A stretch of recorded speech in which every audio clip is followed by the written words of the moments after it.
Keluarga bahagia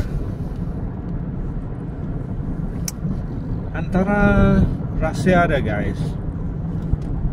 Yalah, walaupun ada banyak sebenarnya, tetapi antara faktor-faktor keluarga itu baik, bahagia bersama, walaupun tidak bahagia sepenuhnya, ialah macam-macam kan, adalah toleransi.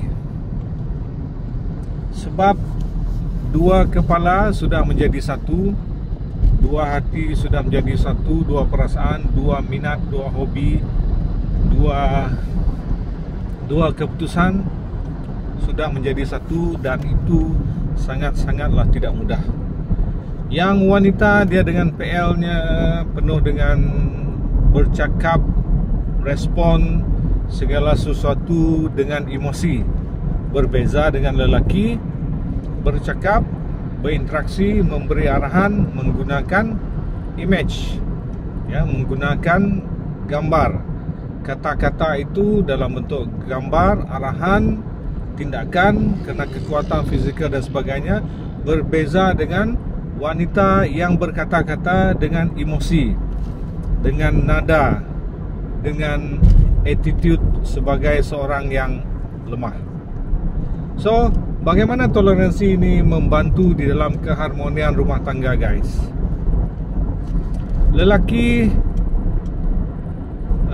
kalau saya kata jangan sekali-kali dilawan pun susah. Sebab ada juga lelaki yang tidak menekankan kekuatan fizikal dan sebagainya. Namun yang wanita harus faham bahawa lelaki memang sudah terbina, personality mereka sudah terbina dengan kekuatan, dengan fizikal yang sedikit keras. Sama ada dia jenis yang old timer ke, jenis yang modern ke, memang perawakan dia adalah ya keras begitu, memberi ketentuan, kuasa, pilihan di tangan dia. Itu secara umum, ya. Namun tidak semuanya begitu. Sama juga dengan wanita, cenderung menggunakan emosi, cenderung minta dipujuk rayu, cenderung mudah merajuk, cenderung kata orang sekeras kerak nasi, kalau diberi air memang lembek juga. Itu adalah realiti secara umum di pihak wanita juga. Namun bagaimana kita bertoleransi dalam benda ini guys, tuan-tuan dan perempuan, adalah kalau yang perempuan janganlah dia melawan ego lelaki. Kalau yang perempuan janganlah dia menentang kekerasan fizikal lelaki. Sebab itu memang kecenderungan dia, kekuatan dia, kuasa dia. Tetapi wanita ada kelebihan yang luar biasa yang lelaki tidak ada, iaitu puan-puan, ya, puan-puan, the ladies, menggunakan kekuatanmu itu dari aspek kata-kata, nada, pujuk rayu, bina aura positif. Kenapa ladies, ya, kenapa yang perempuan? Sebab kebanyakan lelaki ini personality dia tidak mau details, tidak mau memikirkan terlalu banyak. Ada masalah, dikecilkan. Masalah yang kecil ditiadakan. Jadi kebanyakan lelaki ini umumnya, saya tidak kata semua ya, cenderung untuk menurut kata saja. Sebab itu kadang-kadang kita dengar maknya tu mau pergi ke saya, oh bini saya mau pergi saya. Kebanyakannya seolah-olah penurut, dan realitinya begitulah. Kalau yang wanita pandai ataupun mahu menggunakan karakter yang kamu orang ada, bermain dengan nada, bermain dengan attitude lemah lembut, pujuk rayu, menggunakan arah positif. Contoh dia macam mana? Bang ya, macam ya bang, kita mulailah bang, bang kita ikut kami mbak kita bang. Jadi oleh kerana lelaki ini tidak mau details, dia pun okey. Berbanding dengan kalau wanita mula memberi harapan, bang kita cuci pinggan nanti kan, aduh kita tu apa nak boleh diharap. Itu sudah melanggar ego seorang lelaki. Walhal kita boleh berkata, bang kena pinggan nasi dicuci bang, tolong saya bang, si juga dipolah, contohnya bang pergi setelah bang, kita dua sama nyuci pinggannya. So secara tak langsung kita sedang menggunakan kuasa kita itu dengan objektif bahawa lelaki memang akan menurut perintah kita dengan cara yang betul yang kita buat. Bang, yang macam ni bang, kita duk beli tu. Tu bagus tu, kami suka tu. Kita beli tirai. Siapa yang buat keputusan beli tirai? Warna tirai itu, panjang tirai itu, siapa yang buat? Saya kata lelaki berkuasa kan. Siapa yang buat keputusan itu? Perempuan. Kan? Jadi ladies and ladies, kamu ada kuasa yang kadang-kadang kamu tidak tahu bahawa kamu boleh guna kuasa itu. Sebab itu disebut kamu adalah pengurus rumah. Memanglah kita agung-agungkan lelaki ini kuasa dan kuasa ketentuan di end of the story contohnya kan. Tetapi don't forget, you are the queen. You can manage, you can control. Dan kami juga, contohnya lelaki, terpaksa juga kami sebab saya lelaki. Namun perbualan saya ini bukanlah tentang menyokong lelaki dan perempuan, tetapi untuk mendidik bagaimana kita hidup harmoni dalam rumah tangga kita. Yang kita nak beli curtain ni, saya tak pilih warna tu, saya tak pilih berapa panjang. You nak berbunga ke, you ambil lah. You nak macam ni, you ambil lah. I tak kisah. Kenapa? Balik semula kepada personality. Lelaki tidak memikirkan hal yang details, tetapi kita tetap menghormati mereka, manakala lelaki tetap mengasihi yang wanita. Contohnya bagaimana menghormati. Bang, kita macam tu je bang, macam ni, macam tu bang, tu kelak saya malah tu bang. Okey sih bang, kita malah tu lah bang, dengan nada, dengan pujuk rayu. Akhirnya yang lelaki okey. Siapa yang akan buat tu nanti? Yang perempuan akan buat dan sebagainya. Kalau itu terjadi, adakah suami dah bangga? Yes, walaupun dia kata tu bini malah tu, tu nak umpan malah tu, tapi dalam hati dia tetap akan berbangga bahawa dia ada curtain. Dia tak mau kecoh-kecoh dengan dunia dan sebagainya. Yang ada curtain, ada cantik. Siapa yang bangga, dia tetap akan bangga. Namun yang banyak terjadi masalah dia sekarang ini ialah ramai wanita, isteri, perempuan melawan pasangan lelaki dia dengan cuba menggunakan kekerasan. Musibah udah, itu dah melanggar ego lelaki.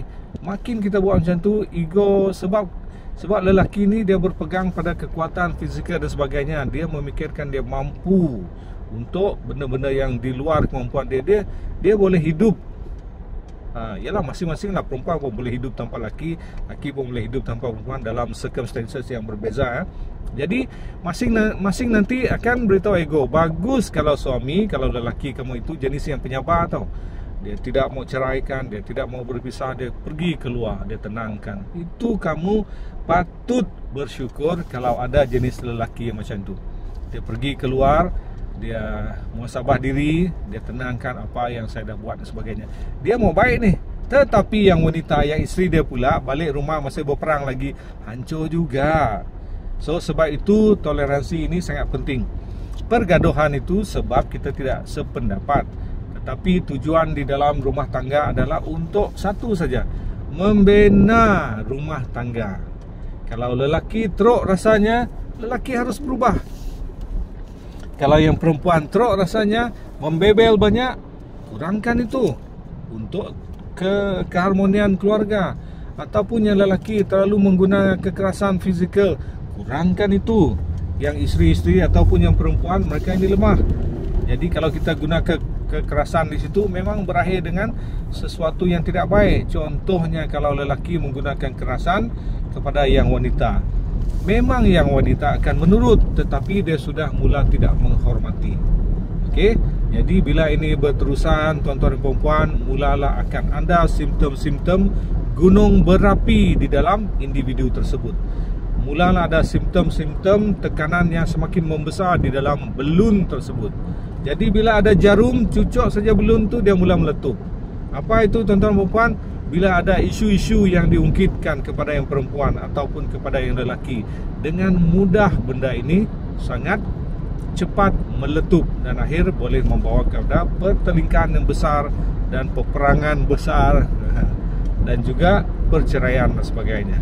Jadi kenali ya yang rumusan-rumusan dia ni guys. Kenali bahawa suami anda adalah seseorang yang keras, yang mengutamakan fizikal, yang ada ego dia sendiri.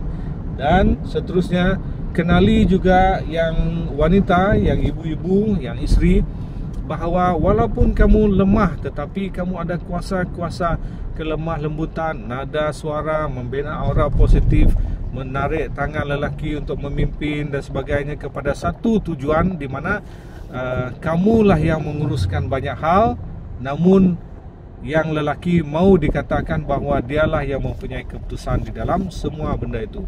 Kalau benda ini dapat dilaksanakan dengan baik, tuan-tuan dan puan-puan, kalau kita mengerti, memahami fungsi kita di dalam keluarga, maka lebih kurang harmonislah itu, lebih kurang mampulah kita untuk terus membina keluarga kita, ya.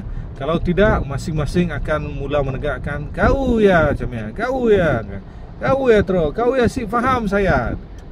Mulalah keluar statement yang kita dah si sefahaman lagi, kita si memahami saya. Kita mudah demand, we demand for you have to understand me, but at the same time we never understand pasangan-pasangan kita, ya. So guys, ini sedikit perkongsian bagaimana membina keluarga bahagia yang harmonis untuk lelaki dan perempuan. Saya letakkan dalam playlist nilai-nilai hidup. Ini adalah satu panduan secara umum saja guys, termasuk kata-kata ini untuk mendidik kita, termasuk juga saya. Jadi bersamalah kita memelihara pribadi keluarga kita agar kekal harmonis dan terus dapat hidup dengan aman dan damai. Thank you guys. Thank you.